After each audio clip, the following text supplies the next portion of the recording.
Everyone, आप सभी का स्वागत है मैथिफाइड वर्ल्ड में। आज के इस लेक्चर में हम डिस्कस करेंगे इंट्रोडक्शन टू ट्रिग्नोमेट्री, जो हमारे पास क्लास 10th का चैप्टर नंबर 8 है। तो आज का ये लेक्चर सिर्फ आपका इंट्रोडक्शन रहेगा, ठीक है। इसमें सारी चीजें हम समझेंगे। तो लेक्चर को स्टार्ट करते हैं। सबसे पहला आपके पास ये एक ट्रायंगल दिया हुआ है, मैंने इसको यहाँ पे नाम दिया ए बी एंड सी। अब हमारे पास ये रेशियोज क्या होते हैं, ठीक है, ट्रिग्नोमेट्री रेशियोज। जैसे ट्रिग्नोमेट्री रेशियोज के अंदर हमारे पास होता है sine theta, cos theta, tan theta, ऐसे हमारे पास रेशियोज होते हैं। अच्छा, अब ये थीटा का मतलब हमारे पास क्या होता है, एंगल। इस ट्रायंगल के अंदर आपका एक एंगल तो होता है 90 डिग्री का। अब इस वाले एंगल में से और इस वाले एंगल में से आपके पास एक रहेगा थीटा, तो मैंने इसको यहाँ पे माना थीटा, ठीक है। अब 90 डिग्री के सामने वाला जो एंगल होगा, ठीक है, उसको आप क्या बोलोगे, कौन सी साइड, हाइपोटेनस बोलोगे। थीटा के बिल्कुल सामने जो रहती है आपकी साइड, वो कौन सी होती है, आपकी परपेंडिकुलर होती है। और थीटा के बिल्कुल साथ में कौन सी होती है आपके पास, बेस होती है। क्लियर। थीटा के बिल्कुल सामने वाली साइड आपके पास परपेंडिकुलर, 90 डिग्री के सामने वाली साइड हाइपोटेनस, एंड थीटा के बिल्कुल साथ में जो साइड होती है वो रहती है हमारे पास बेस। अब बात आती है ट्रिग्नोमेट्री रेशियोज की। अब ट्रिग्नोमेट्री रेशियो निकालने के लिए हमें एक ट्रिक पता होनी चाहिए, कौन सी, पंडित पंडित बद्रीनाथ प्रसाद हर हर बोले, ये हमें पता होनी चाहिए। अब इसमें देखो, सबसे पहला क्या है हमारे पास, P है, यहाँ पे क्या है, B है, यहाँ पे क्या है, P है। इसके अंदर यहाँ पे क्या है, H है, यहाँ पे भी क्या है, H है, और यहाँ पे भी क्या है, H है। तो अब इससे हमें क्या पता चला कि साइन थीटा को हम क्या लिखेंगे, P बाय H लिखेंगे। क्या लिखेंगे, साइन थीटा को P बाय H लिखेंगे। और कोस थीटा को हम क्या लिखेंगे, B बाय H लिखेंगे, B बाय H लिखेंगे। और यहां से हमारे पास टेन थीटा को P बाय B लिखेंगे। P से परपेंडिकुलर, H से हाइपोटेनस, B से बेस, H से हाइपोटेनस। अब इनका रिवर्स लिखेंगे, जो हमारे पास होता है कोसिकेंट थीटा, बिल्कुल इसका अपोजिट, हाइपोटेनस बाय परपेंडिकुलर। ऐसे ही सीकेंट थीटा, बिल्कुल इसका रिवर्स कर दो, क्या आएगा, H बाय B आएगा। ऐसे ही इसका रिवर्स करेंगे, कॉट थीटा, बिल्कुल रिवर्स कर दो टेन थीटा का, क्या आ जाएगा, B बाय P जो है वो हमारे पास आ जाएगा। क्लियर इतना, सारे ट्रिग्नोमेट्री रेशियो देखे। फिर इसके बाद नेक्स्ट हम चलते हैं पाइथागोरस थ्योरम पे। पाइथागोरस थ्योरम पे, अब पाइथागोरस थ्योरम क्या होती है हमारे पास, hypotenuse square equals to base square plus हमारे पास परपेंडिकुलर स्क्वायर, यही होता है। अब ये इसके अंदर मैंने माना 90 डिग्री का है, ठीक है, नाम दे दिया मैंने A, एक सेकेंड, नाम मैंने यहाँ पे दिया A B एंड C, ठीक है। ये मेरे पास है थीटा। अब मैंने क्या बताया, थीटा के बिल्कुल साथ में क्या होता है हमारे पास, बेस होता है। बेस को मैंने माना कितना है, 5 है। अब थीटा के बिल्कुल सामने वाली साइड क्या होती है, परपेंडिकुलर। परपेंडिकुलर को मैंने कितना माना, 12 माना। और 90 डिग्री के सामने वाली साइड क्या होती है, हमेशा हाइपोटेनस होती है, ठीक है। अब बेस दिया हुआ है हमारे पास, परपेंडिकुलर दिया हुआ है, निकालना क्या है हमें, हाइपोटेनस निकालना है।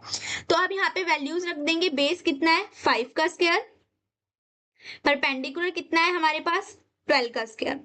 अब 5 का स्क्वायर 25 एंड 12 का स्क्वायर हमारे पास 144, इनको एड ऑन करेंगे तो कितना आएगा 169। अब हाइपोटेनस स्क्वायर यहाँ से हटाएंगे तो कितना आ जाएगा, इसके ऊपर रूट हो जाएगा, और 169 किसका होता है हमारे पास, 13 का रूट होता है। क्लियर। अब यहाँ पे हमारे पास हमें सारे रेशियोज लिखने हैं, मान लो हमें यहाँ से साइन थीटा लिखना है, हमें यहाँ से अब पता करना है कोस थीटा कितना है, यहाँ से हमें पता करना है टेन थीटा कितना है। तो अभी हमने देखा ये क्या होता है P बाय H, ये क्या होता है B बाय H, और ये क्या होता है P बाय B होता है, यही देखा था अभी। तो अब यहाँ पे परपेंडिकुलर कितना है 12 है, और हाइपोटेनस हमारे पास कितना निकाला है हमने, 13 निकाला है, ठीक है। अब यहाँ से हमारे पास बेस कितना है 5 एंड हाइपोटेनस कितना निकाला है हमने अभी 13 निकाला है। ऐसे ही परपेंडिकुलर कितना है हमारे पास 12 है ट्रायंगल में, एंड बेस कितना लिया है हमने यहाँ पे 5 लिया है। क्लियर। ऐसे ही अगर हमें कोसिकेंट थीटा निकालना है, सीकेंट थीटा निकालना है, और हमें क्या निकालना है, कोट थीटा निकालना है, तो हमें पता है ये क्या होता है, रिवर्स होता है साइन थीटा का बिल्कुल, यानी कि h/p होता है, और ये भी इसका रिवर्स होता है यानी कि h/b होता है, और ये भी इसका क्या होता है, रिवर्स होता है यानी कि b/p होता है हमारे पास। तो अब इनका क्या कर देंगे, रिवर्स कर देंगे, या तो यहां से ही रिवर्स कर लो, यहां से ही 12/13 है तो ये 13/12 हो जाएगा, ये 5/13 है तो ये कितना हो जाएगा, 13/5 हो जाएगा। ठीक, ऐसे ही ये 12/5 है तो ये कितना हो जाएगा, 5/12 हो जाएगा। क्लियर यहां तक। फिर नेक्स्ट हमारे पास आती है टेबल। अब टेबल के अंदर हमें सब कुछ दिया हुआ है कि 0 डिग्री पे 0, 30 डिग्री पे 1/2, ठीक है, ये 0 होता है, ये 1/2, ये 1/√2, ये आपको लर्न करना पड़ेगा, और 90 डिग्री पे 1 होता है। अब इसका बिल्कुल रिवर्स क्या होता है, जैसे साइन का उल्टा करते हैं तो क्या होता है हमारे पास, साइन का रिवर्स होता है तो क्या होगा, एक सेकंड में बता देती हूँ। देखो साइन थीटा का रिवर्स हमारे पास क्या होता है, 1/कोसिकेंट थीटा होता है, ये आपको लर्न करना पड़ेगा यहां से, क्या, साइन थीटा का रिवर्स 1/कोसिकेंट थीटा, और कोस थीटा का रिवर्स क्या होता है, 1/सीकेंट थीटा। वहीं अगर मैं टेन थीटा की बात करूं तो इसका रिवर्स क्या हो जाएगा, 1/कोट थीटा हो जाएगा। तो ये अपोजिट काम करते हैं, साइन का रिवर्स कोसिकेंट थीटा, कोस का रिवर्स सीकेंट थीटा, टेन का कोट और कोट का टेन, ये रिवर्स में काम करते हैं यहाँ पे। ठीक है, तो अब यहाँ से हमारे पास साइन थीटा की वैल्यू हमने पता की। अब हमने देखा कि अगर हम क्या कर देंगे, इसका रिवर्स कर देंगे, उल्टा कर देंगे, जैसे कि 1/√2 है तो इसको उल्टा कर दोगे, अगर आप √2/1 कर दोगे तो ये मेरे पास किसकी वैल्यू निकल के आ जाएगी, कोसिकेंट की निकल के आ जाएगी। तो देखो अब इसका रिवर्स किया हमने कोसिकेंट में, ये 0/1 था तो 1/0 करेंगे तो नॉट डिफाइन। अब 1/2 था यहाँ पे तो रिवर्स किया तो कितना आ गया, 2/1, दैट मीन्स 2 आ गया।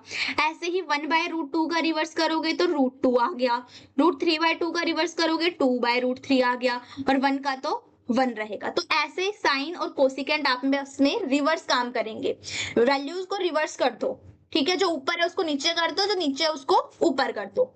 फिर सेम आपका कौन कौन साथ में काम करेगा, कोस और आपका सीकेंट ऐसे काम करेगा। जैसे देखो यहाँ पे 1 है तो यहाँ पे भी 1 है, यहाँ पे √3/2 है, यहाँ पे 2/√3 हो गया, यहाँ पे 1/√2 है, यहाँ पे √2/1 लिख लो या फिर √2 लिख लो, बात सेम ही है। ठीक है, ऐसे ये आपस में रिवर्स क्या कर रहा है, आपका काम कर रहा है। सेम फॉर आपका टेन थीटा अगर 0 है तो 0/1 तो है टेन थीटा, और उसका रिवर्स कर दो, 0/1 तो क्या है, टेन थीटा, 1/0 करोगे तो नॉट डिफाइन होता है, तो ये हो गया कोट थीटा। फिर वैसे ही मेरे पास ये 1/√3 था तो मैंने क्या कर दिया, √3/1 कर दिया, ये 1 था तो ये भी मेरे पास क्या हो गया, 1 हो गया, रिवर्स 1/1 का रिवर्स करोगे तो 1 ही आएगा। ये √3 था यानी कि √3/1 था, ये इसका रिवर्स करूंगी तो कितना आएगा, 1/√3 आएगा ना, तो इसलिए ये आ गया मेरे पास। यहां से नोट डिफाइन था, नोट डिफाइन का मतलब क्या होता है हमारे पास, 0/1 तो सिंपल होता है जो हमारे पास ये आया है, नोट डिफाइन क्या होता है, 1/0 होता है, ये नोट डिफाइन दे रखा था, तो इसका रिवर्स करोगे तो क्या हो जाएगा, 0/1, दैट मीन्स 0 क्या। तो ऐसे भी समझ सकते हो यहाँ पे टेबल को। क्लियर। फिर नेक्स्ट कुछ चीजें अब यहाँ पे हम डिस्कस करते हैं, कुछ चीजें समझते हैं यहाँ पे। पूरा ये समझ लिया ट्रिग्नोमेट्री रेशियो। अब कुछ आइडेंटिटीज है जो हमें ध्यान रखनी है, ट्रिग्नोमेट्री आइडेंटिटीज। तो देखो सबसे फर्स्ट आइडेंटिटी हमें क्या ध्यान रखनी है, कॉस स्क्वायर ए प्लस हमारे पास sine square A equals to होता है 1। ठीक है, फिर सेकंड हमें ध्यान रखनी है क्या, 1 प्लस टेन स्क्वायर ए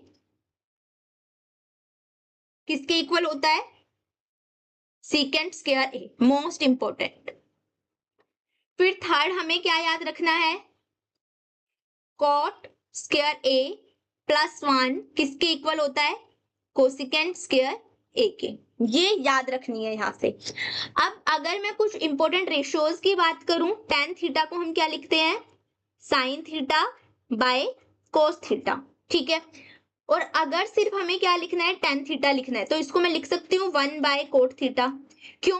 क्योंकि cot थीटा को आप कैसे लिख सकते हो, रिवर्स करके, cos theta by sin theta, इसका रिवर्स ये काम करता है, ठीक है। तो आप tan थीटा को भी क्या लिख सकते हो, 1 बाय cot थीटा लिख सकते हो।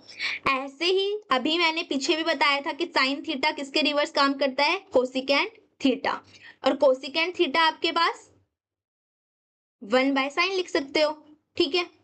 ऐसे ही सीकेंट थीटा को आप 1 बाय कोस थीटा लिख सकते हो, और कोस थीटा को आप क्या लिख सकते हो, 1 बाय सीकेंट थीटा लिख सकते हो। क्लियर? तो ये पूरी क्या थी हमारे पास, ट्रिग्नोमेट्री आइडेंटिटीज और ट्रिग्नोमेट्री रेशो। तो देखो ये पूरा हमने डिस्कस किया था, क्या, ट्रिग्नोमेट्री रेशो। आप इससे याद रखना इसको, पंडित बद्रीनाथ प्रसाद हर बोले से। फिर उसके बाद हमने पाइथागोरस थ्योरम को देखा कि कौन सी साइड हमारी हाइपोटेनस होती है, कौन सी बेस और कौन सी परपेंडिकुलर होती है, वो हमने थीटा से देखा। फिर उसके बाद हमने ये टेबल को समझा, लर्न करनी है लर्न कर सकते हो, समझ के ऐसे करना है ऐसे कर सकते हो। फिर उसके बाद हमने कुछ ट्रिग्नोमेट्री आइडेंटिटीज देखी, यहाँ पे कुछ रेशियोज जो है जो आगे भी हमारे काम आएंगे वो हमने डिस्कस किए, ठीक है। आई होप आप सभी को जो लेक्चर है वो अच्छा लगा होगा। लेक्चर को मैं यहीं पे एंड करती हूँ, मिलते हैं नेक्स्ट लेक्चर के अंदर। Thank you so much.